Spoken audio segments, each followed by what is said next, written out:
Hi, folks. We've got something a little bit different for you this episode of the G Planners podcast. It is a webinar that we recently had with Catherine McKenna, former Environment Minister for Canada. Her accolades are many, and they are listed off the top by my colleague Margaret, who had the conversation with her. So, hope you enjoy. Here it is. She is the founder and chief executive officer of Climate and Nature Solutions. She is Canada's former Minister of Environment and Climate Change, as well as the Minister of Infrastructure. She is the chair of the UN Secretary General's high-level expert group on net zero commitments of non-state entities, which released its Integrity Matters report at COP27 in Egypt in 2022, setting out criteria for net zero commitments of business, financial institutions, cities, and regions. She founded Women Leading on Climate Change and is a distinguished visiting fellow at Columbia Climate School and a visiting professor in practice at the Grantham Research Institute at the London School of Economics. She is an advisor to the Climate Data Steering Committee for the Macron-Bloomberg Net Zero Data Public Utility, Singapore's International Advisory Panel for Carbon Credits, the Task Force on Net Zero Policy, the LSE Just Transition Finance Lab, as well as to the University of Ottawa's Information Integrity Lab. She also advises many private sector boards, and she is a frequent speaker on climate action, net zero leadership, and women empowerment. What continues to drive your commitment to climate action even after your tenure as Environment Minister has ended? Look, when first of all, I always have to clarify a slight misconception people may have.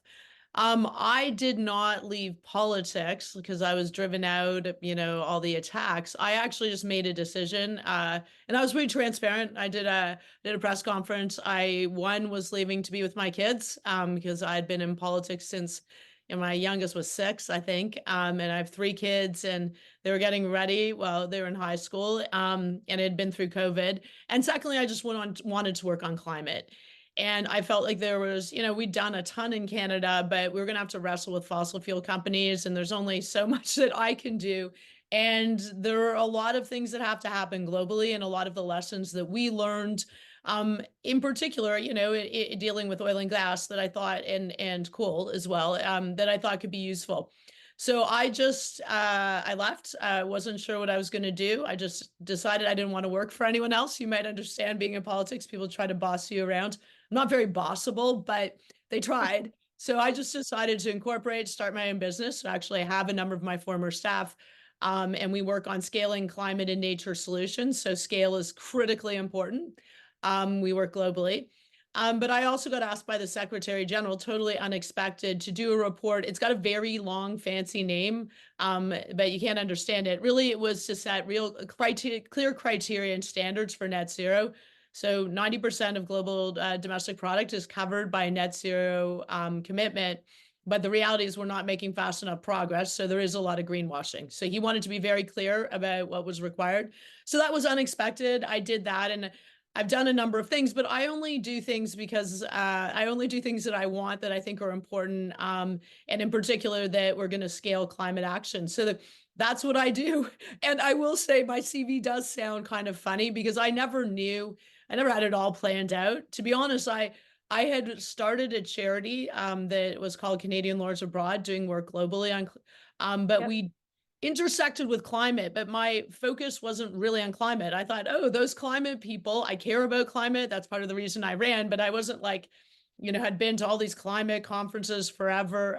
So it was really the Prime Minister asked me to be the Minister of Environment and Climate Change. And I was like, okay, I'm going to have to learn everything. So I've been fortunate to have a lot of opportunities, but I've always been driven by how do we get the action we need? Because in particular, I have 3 kids. So it's as much about their future as anything else.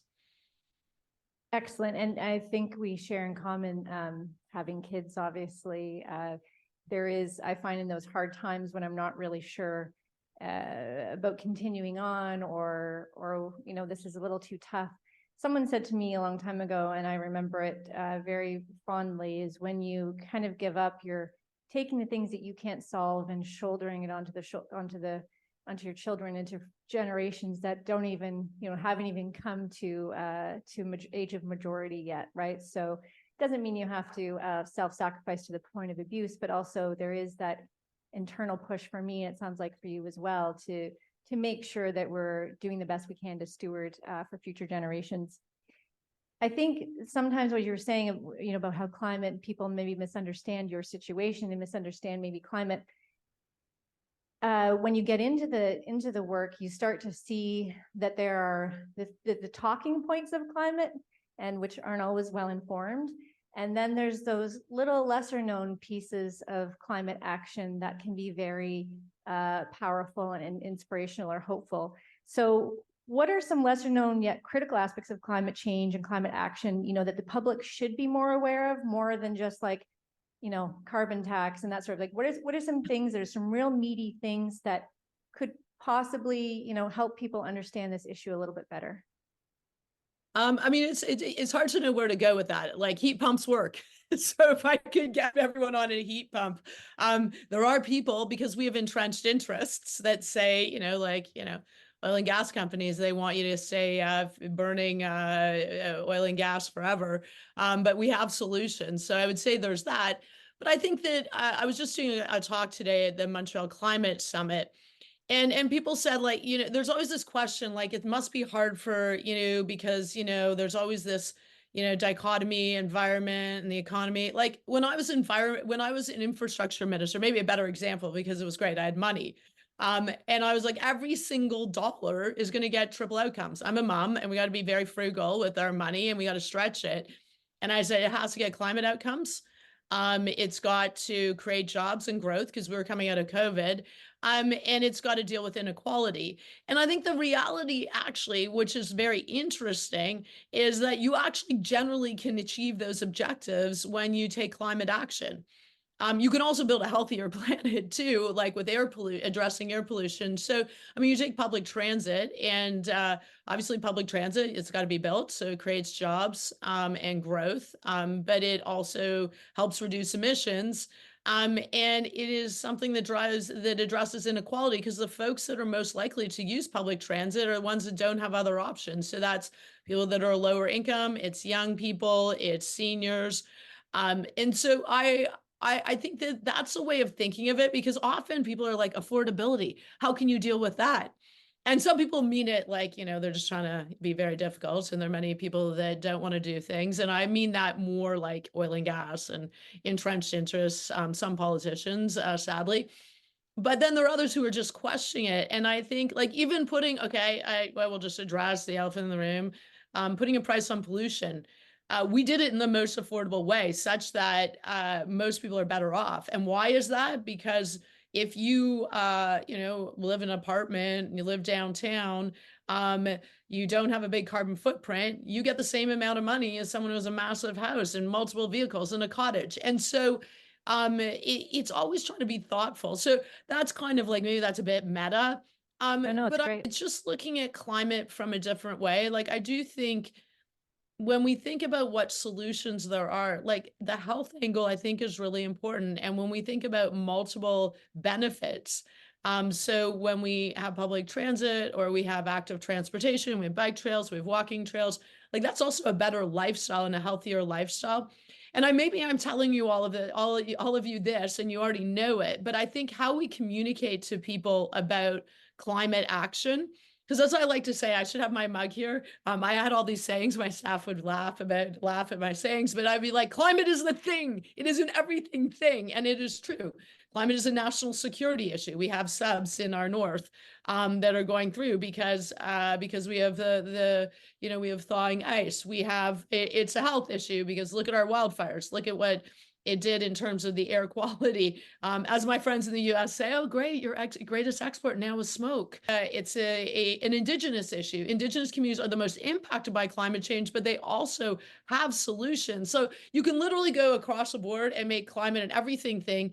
And I think the more that we can be targeted in how we talk to our friends and neighbors about what do they care about, because I don't care why people care about climate action. I don't care. If it's just because they're going to save money, great. If it's because they care about health and their kid has asthma, great. If it's because they're indigenous and their community is being greatly impacted, great. I don't care. But I think we're going to have to we always have to think about the positive frame. So that isn't so much solutions. I mean, the solutions are there. And that's what probably gets me up in the morning, because it's just infuriating that we have the solutions, but we can't seem to like figure it out like right now what we need to do. But we have the solutions, and I think we just need to talk in a more positive frame about them and push back on people who are like job killing carbon tax. And the reason I did do that, I was reminded of that. I created the Carbon Pricing Leadership Coalition of Businesses. So when I had to go to question period, I don't know if anyone watches question period, don't, it's terrible.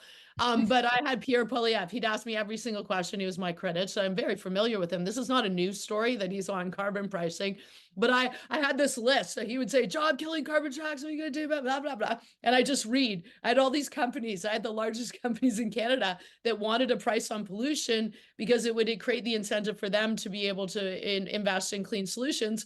And so I just list the company and how many jobs it had. And then he'd come back. I was like, oh, okay, great. I got another company for you. Like, I don't think they're job killers. I think they're called job creators. And I do that. So I think, I just think we're all going to have to be quite disciplined in how we talk to our friends and neighbors, and putting it in a positive frame, and not allowing people to put it in this very binary, you climate action or no one's going to have jobs in Canada. That's just like literally not true. There are many more jobs in the clean economy. We have to think about communities. We have to think about workers. But oil and gas companies don't care about workers or communities. They will fire people as much as they can. They're trying to, they're trying to, what am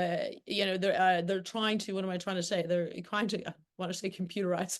No, they're trying to automate everything they can. So they don't want to invest. But that's up to the government, and we do need to be thoughtful. But there's so many reasons why climate action is awesome. And it's not just because we want a sustainable future for our kids, although it's definitely that. Yeah, no, for sure. And I think it's, you reminded me of something that I say. I don't have mugs made, but maybe I should start thinking of my own mugs.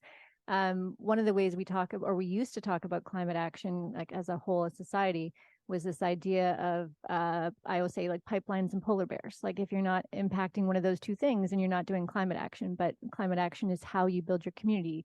It's where you build your roads or don't build your roads. It's where you have community centers, and like there's so many things to climate action beyond things that we've always talked about that are removed, right? And so we're trying really hard here to say climate action is very local. It's not removed from you. 100%. It's in every decision your municipal council, your provincial representatives, federal, like it's in everything. So you're right, it isn't everything. So I like that. And I think what that leads me to is like the next question is, that intersection between politics and effective climate action.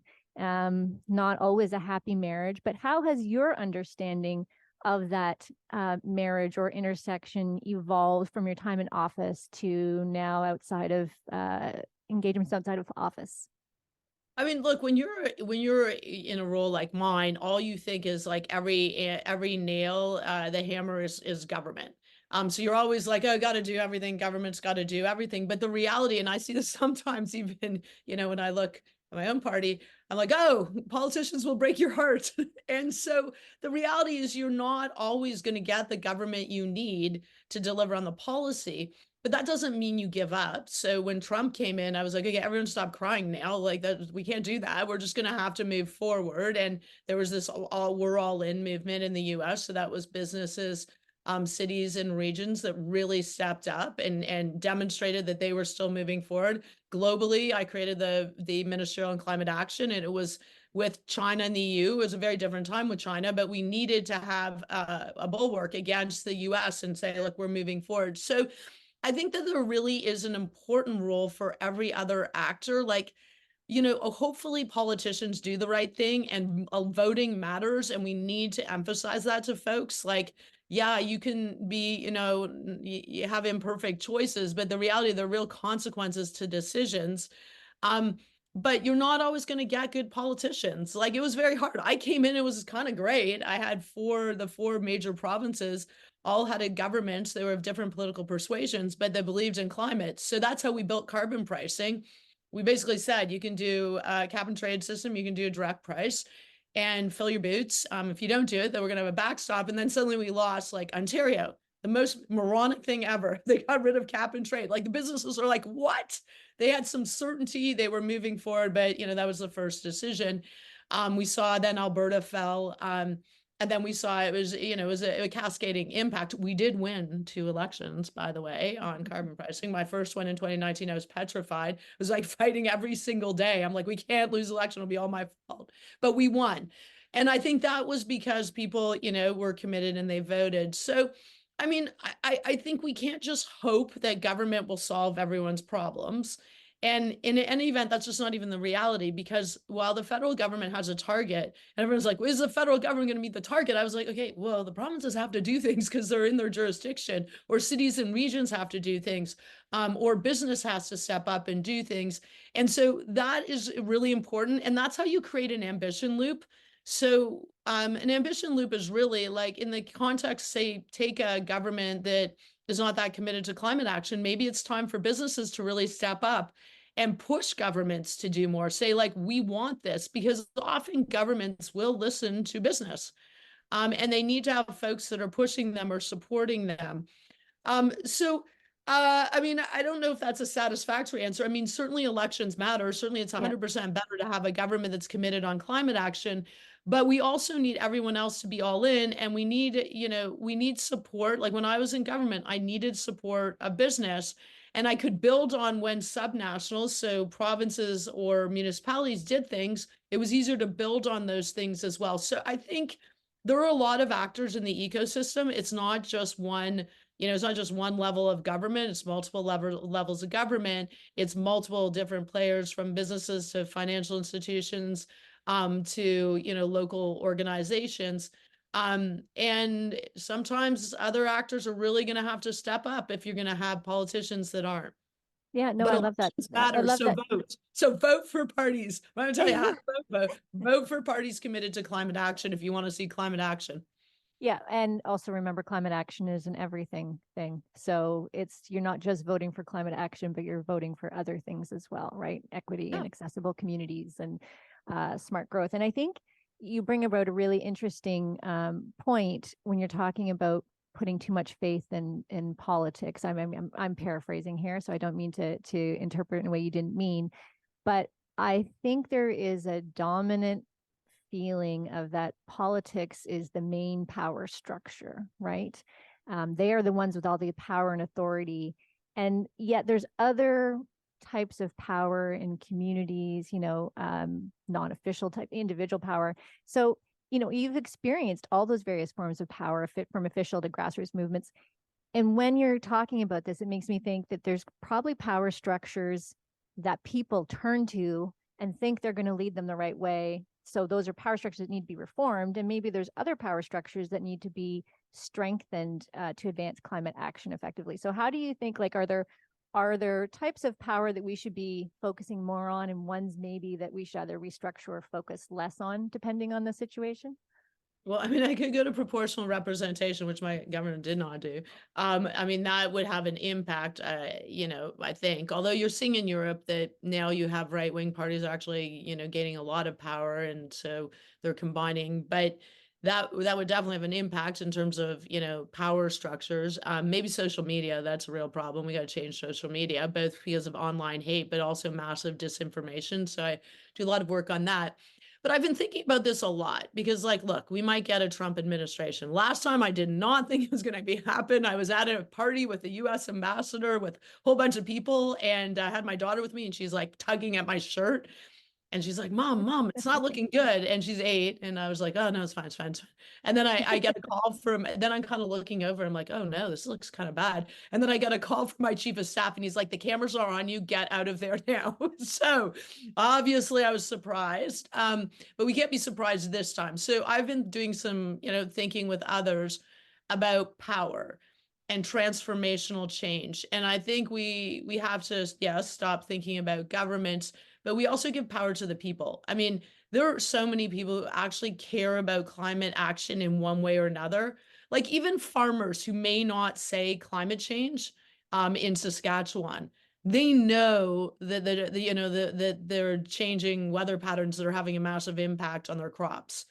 So I think there's this way of bringing together large groups through grassroots action often, that can make a huge difference. And so I'll give you an example. So when we were fighting carbon pricing at the Supreme Court, well, first of all, you might remember the resistance. I still have a Yes. picture of on my fridge. I don't know. My kids think it's hilarious. But these dudes, these dudes are like, oh God, like fighting me every day. And I was like, oh, they're the resistance. Well, I'm gonna find the resistance to the resistance. And so who did we have who actually were interveners at the Supreme Court? We had Indigenous leaders. So all those you have a lot of Indigenous communities who actually are committed to climate action because they're the most impacted, and they also want to have solutions. I work a lot on large scale nature conservations with Indigenous peoples who want to create a sustainable economy so they don't have to develop their resources. And so there's Indigenous people, religious groups. So there's Green Churches Canada. I'm kind of a lapsed Catholic. I'm Irish, so you kind of, I don't know, Catholic, still kind of Catholic, but the Pope has been really incredible when it came to Laudato Si, an encyclical on climate. And there are a lot of religious groups who see it as a social justice issue. So they actually were supporting me, and they'd write letters and campaigns and do all these things to support carbon pricing. Doctors, so there's Canadian Association of Physicians for the Environment. And so they're talking about climate as a health issue, and they're actually giving prescriptions to people saying, you've, maybe mental health or other issues, get out to nature. So it's a prescription where you get free access to a national park. How cool is that? And so you could go down the line, like economists. Okay, economists, maybe that's not that sexy, but the economists are like, yes, this is where the economic opportunity is. We don't have stranded assets. Carbon pricing works. Young people. So there's an organization called Generation Squeeze. Like, they are getting squeezed, these young people. And they're the ones who are going to deal with the fallout. So I actually think we need to think of power and transformation in a very different way, because we get stuck just waiting for governments to act, and sometimes they're terrible, and that's very disempowering. And so I think if we actually look, and municipalities, I mean, obviously municipalities, often they're at the forefront. I was with Montreal is totally leading on climate, and one thing they did do, which you should think about, because it sounds like you're thinking about it, but a climate test. Everything they do, every policy they enact, every decision they make, they also bring in a climate lens, which is really important. So I think power, we need to be thinking about power differently, but it's also more empowering to bring in people. Like when I go to COPs, so the conferences of the party, I go to these climate meetings, it's the elite. It doesn't matter. It's elite of young people. It's elite of environmentalists, elite. We have to bring power more to the people so they feel like they can have action. And action, of course, it is what you do. But I'm actually, not that I'm less worried about that, but it puts a lot of pressure on people. Like maybe you can't change to a heat pump, or maybe you can't get an electric vehicle.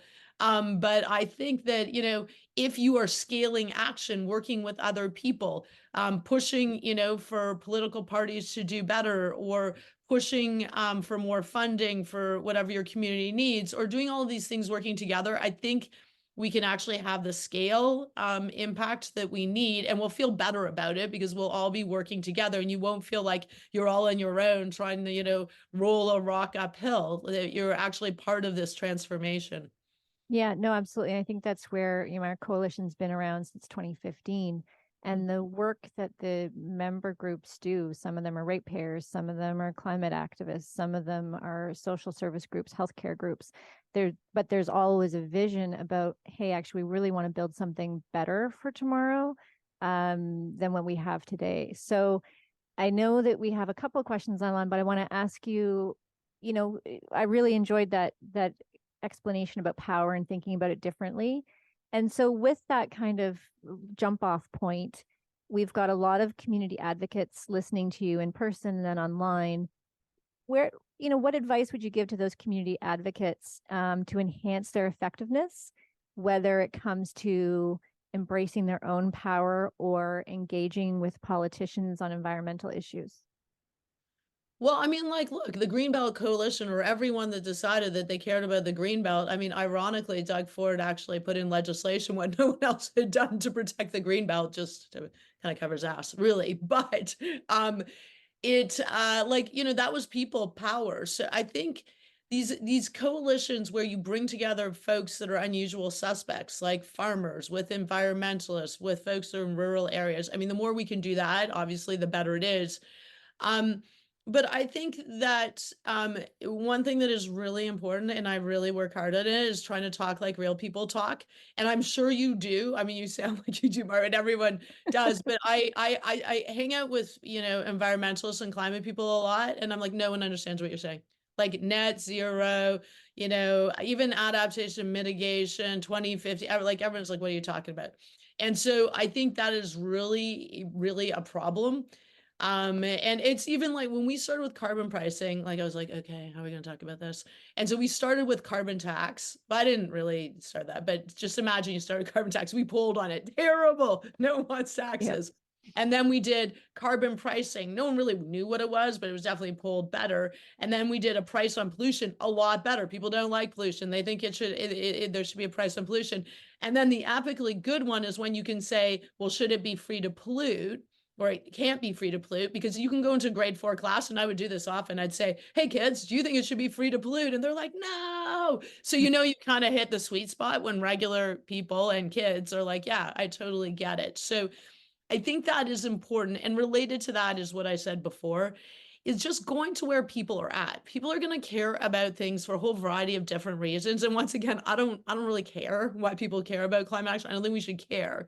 We should recognize that people have different, perspectives, but actually, because climate's an everything issue, you can generally make an argument. Like your argument for your business friends, like, who works on Bay Street, can be like, oh, we're in a race. Do we want to lose the race to the US? Because boy, a lot of money is getting invested there. And if we don't set the right conditions, we're going to lose out. We're going to lose out to Europe. We're going to lose out to China.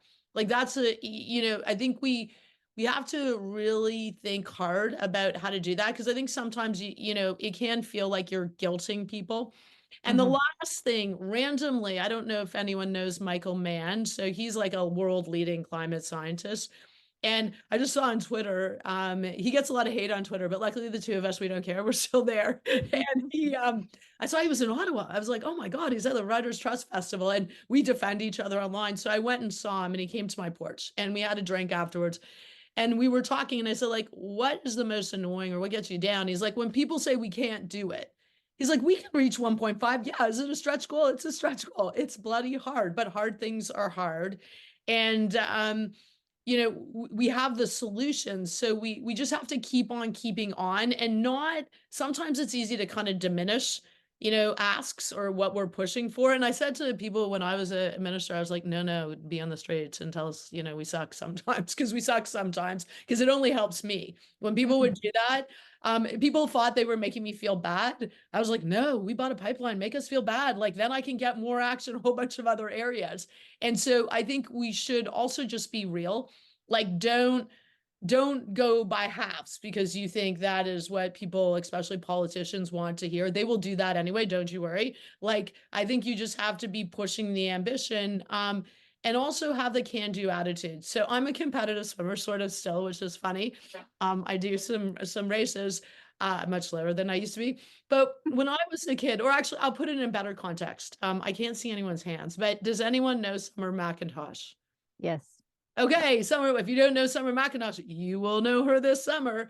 So Summer McIntosh is an amazing competitive swimmer. She's broken world records already. She's only 16. So Summer McIntosh, when she was probably 8, maybe younger, I think I saw a picture like when she was like at Olympic trials, like getting signatures from swimmers that were Olympians. She would have had a stretch goal, and her friends and everyone would have said, like, what are you talking about? You're not going to go to the Olympics and break a world record and have that time and do whatever. And she's like, oh yeah, okay, watch me. And then what did she do? She just got up every single day and worked super hard, and then got in the blocks and swam and wasn't fast enough. So then she went back and trained some more and just continued to do that. And look where she is now. And the reality is, you're going to go about a million times further, even if you don't get exactly where you want to be, if you actually have dream big, work hard, get up every day, and then, as I say, put your head down and drive for the wall at the end. And that's the kind of thing that I think we need to translate to people, because it's positive. I say this to business leaders: who wants to be a loser? Everyone wants to be a winner. So I'm like, okay, well, think like a winner. Stretch goals 1.5, no excuses. Like, do the work, and you'll innovate, and you'll do more, but you got to start somewhere.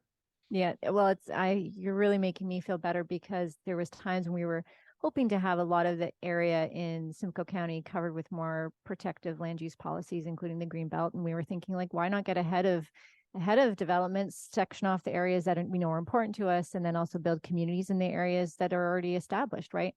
And people would say, that's really ambitious. You want this whole area? Like, politicians aren't going to agree to that. And I'm like, well, so like they're probably going to do, if so I go in with, like you said, the 50%, they're going to give me probably 25%. Yeah, 1000%. By the way, that's a bad negotiating tactic. Do Yeah, not they're gonna talk me down. So if I push for 100 and I get 75, well, it's more than me going 50 and getting 25. And I like how we've had a couple of questions about staying positive. So I think you've kind of answered a little bit of that about, have that ambition, do that stretch goal, put your head down, get to work. And I think building community and having people around you that can say, man, you're having a really crappy day. Yeah, me too. This is hard sometimes. And I think the more that people try to do it as an individual thing, this is just a me thing, and I'm just going to make sure I recycle every day, and that's going to fix it. I think we're well past that idea. I think it's more community action and collective action. I wrote a blog on our Substack called Confessions of a Bad Climate Activist, because as you were saying about like elitism, there's this idea, like, if you care about climate, then you're going to have to meet all these thresholds. You're going to drive, you're not going to drive a car at all. You're going to bike. You're going to be, I can list off all the lifestyle things, but I'm sure I'm going to probably offend somebody. But I just started to go, like, you know what? I work on climate, but I also sometimes use saran wrap. Like there's this feeling of like, you have to come, like, yeah, you have to come at it with a Puritan kind of, you're either fully committed or you're not really doing it. And I think that separates people from wanting to get involved because they don't see themselves as pure enough to actually care. But what you're saying is like, it is going to affect them too. Now just the just want last to say one thing on that, because Catherine Hayhoe, I don't know if anyone knows Catherine Hayhoe. So she's also an awesome climate scientist. She's a good friend, and she is also an evangelical Christian. So she's like very good at communicating to folks that may be in a space where a lot of folks, in the community she's in, she said, like, they're getting message very mixed, and maybe climate deniers. But she said, like, that is the worst thing we can do, is go tell people, like, if you've ever used a straw, like, you're the worst person. Like, give me a break. By the way, we did, there was an analysis came out recently that there are 50 companies that are the world's largest polluters. And like, that's the biggest problem. Like, it's scale. That doesn't mean like small actions don't matter. I don't want people to feel like they're disempowered themselves from doing things. That's great. Do things, do what you can, but we need scale. And that's why it's so important when we think about movements, like what is going to get the action, voting for sure, but also building bigger communities, thinking in a much larger way, but not guilting folks. That is like the worst, because that also, it sends a message that I am better than you, or I can't, you're not going to be able to do it. Like, people are just trying to get through the day most of the time, right? Like kids, like often when I have kids, I'm like, oh my God, it was heroic that I got through the day and I did Uber Eats. Like, that sucks. I shouldn't have done Uber Eats, but I don't know, I have to do that because tomorrow I'm going to get up and work on climate and I'm tired. So, no, absolutely. And if you want that scale, then the more ways you have to judge and to isolate people away from the movement, the more harm you're doing. So I go to events. It's actually terrible for me with like neighborhood picnics, because everybody tries to hide the saran wrap and they're like, oh my gosh, Margaret's here. And I'm like, it's fine. It's fine. It's okay that you pre-bought cookies. It doesn't matter in a way, you know what I mean? Like, it's more important that you care than about you care in a specific way. And I'm not going to shame you for it and do better. Now we have a question here about women, and you co-founded the organization Women Leading in Climate. Obviously you believe that women have a unique contribution to make to climate action, or else you wouldn't have done it. But so what contributions, or what were the motivations behind it? And have the attitudes towards women in power changed in your time in the public sphere? I mean, unfortunately, women haven't changed in that we don't have massive numbers of women CEOs. I think we have, someone did a study and it was like, we have more CEOs named Mark than women CEOs. So that's like terrible and lame. And leaders globally, when I go to COPs, like climate meetings, It's like maybe 10% if we're really lucky. So we haven't achieved the change we need there, and we do need it. But I mean, if we just work on that, we're going to be waiting a long time. But when I was, I'll take my first example. So I was like a minister, and 2 minutes later, 2 days later, I was off to Paris for the climate negotiations. And it was just very interesting to observe. Like, of course I'm identified as a woman. Like I'm not, but I don't like every day say, oh, you're a woman, like amazing. I don't, that's like, I just like kind of do my thing. But I just observed there were all these amazing women. Like, and it was other ministers. So I was part of this inner group of the negotiations. There are many women ministers there. The head of the climate, the COP, the climate conference, was Christiana Figueres, so a woman from Costa Rica. Laurence Tubiana was the French ambassador, so the French were hosting the COP, and she was totally amazing. Mary Robinson, who you may have heard of, she was the former president of Ireland, the head of UNHCR. She was there pushing the climate justice agenda. We had women business leaders. We had women labor leaders. We had women environmental leaders. And I'm 100% sure that we wouldn't have had an ambitious Paris Agreement without them. Pushing in all sorts of different angles because they didn't care. Like they were like, we're going to get this. And they pushed extremely hard. And I think that was just a lesson for me. I was like, oh, whoa, that's really interesting. And then of course, I mean, suddenly I was like the eye of the storm. I was like climate Barbie, and being a woman was super negative. So I'd reach out to these women because they were going through the same thing often. And we were like, all right, well, we're just gonna plow through, and we're gonna do this, and it's really important, and our voices matter. And I've seen it. I mean, look, you can start with Greta, one girl who just sat in front of her legislature, and then eventually had a massive movement that made leaders, heads of state, have to act on climate. So, but I see it women in boardrooms, often the women that are in charge of like ESG or climate. So they're not the CEOs, but they're the ones pushing hard in the classrooms, in the labs, running environmental organizations, engaged in their community. And I just thought, like, once again, transformational change comes in a lot of different ways. And I'm all about scale. So I was like, oh my gosh, if we could just channel the power of these women, whether it's, in their professional capacity, or as moms, or as grandmothers, or as leaders in the community, like that's extremely powerful. So I have an organization. I mean, we work at different levels with women, but it's called Women Leading on Climate, and it's not super formal because I'm not into in clubs. I'm from Hamilton, like we're not really into in clubs. It's just like how do we get more ambitious action? So it's not women for the sake of women. It's like, okay, what do we need to do? So we're now talking about with some of the women that I work with globally. Okay, we didn't get a fossil fuel phase out. We did get like, we're going to move away from fossil fuels, but we got a tripling of renewables. How are we going to ensure the tripling of renewables is real?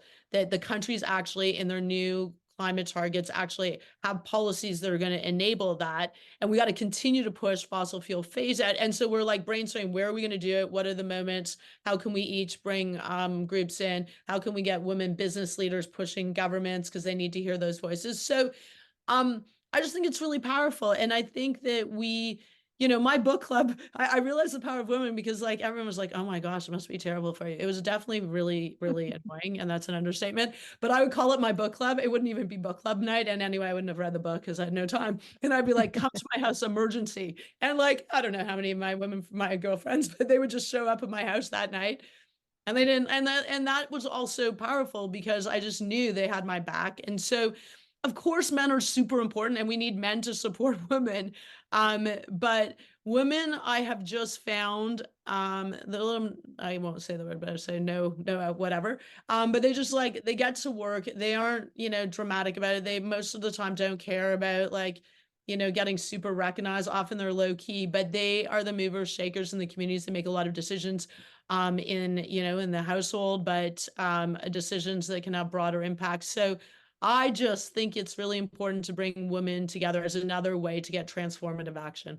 Yeah, no, absolutely. And one of my female mentors said to me that from her perspective, from her experience, women seem to understand power with and power for a little bit more intuitively versus power over. And so I do think about that, about making sure if you are close to power, that it's power for and power with, not about your own ego stroking. And that's men and women are capable of that for sure. Last question here.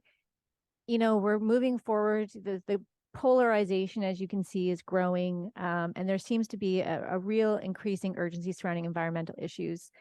How do you maintain your optimism, and is there additional advice that you haven't given already, or just do you want to underscore things? But those that are feeling overwhelmed by not only the current pace of progress in addressing climate change or climate challenges, but also seeing politicians making really scary decisions, particularly in Ontario, because that's where we're based. What kind of advice or things would you say to help maintain optimism? Well, first, it's a French saying because I went to a French school in Hamilton, but on lâche pas. I don't know if anyone knows, but like you never give up. So lâche pas, like it's just like you just have to it's not going to be perfect. And climate action it's going to be challenging. Like the trends are very positive. Like we are seeing, the price of renewables, the price of battery storage is like both price going down, but efficacy going up. And the projections for peak oil and gas, even in the face of an illegal war with Russia, Russia's illegal war with Ukraine and what's going on in the Middle East, like the trends are positive. The challenge is we do have headwinds. And so, I mean, part of my advice, and I feel like sometimes Canadians don't like this, is you have to fight. Like it's just a thing. My as I said, I'm Irish. My grandfather fought for Irish independence. People thought that was never going to happen. So I think we need to be ready to bring people together as much as we can, but to fight politicians that are not acting in the interests of Canadians, i.e., everything, the risks to Canadians if we don't take climate action, the risks to our economy, the risks to our health. Like, I think we do have to fight, and we have to fight entrenched interests, oil and gas. Like, I tried to work with oil and gas, and it's bananas now. They make historic record profits, not because they're brilliant, but because of an illegal war. And then they plow those profits back to shareholders, largely not Canadians. And then they demand subsidies from Canadians while they're not investing at scale and clean. And then they're the ones the reason people are paying a lot for heating oil and gas is because the price of heating oil and gas is charged by these companies, and they are the cause of the climate crisis. So we do have to fight entrenched interests. But I think also, like, we have that, once again, it gets back to, we just have to be practical. We have the solutions and it's moving forward. We just need to accelerate them, because I have no doubt that we will achieve net zero, because we didn't get to the Stone Age because we ran out of stones. We got smarter. So like we have better solutions, but the problem is we have to be disciplined, and it's not going to be easy. And there are going to be setbacks like TMX. I know people are very disappointed. They're going to be like, it's going to be lurching. I think the one thing that does really worry me though is disinformation. And as I say, related to that online hate, because both of those disempower people.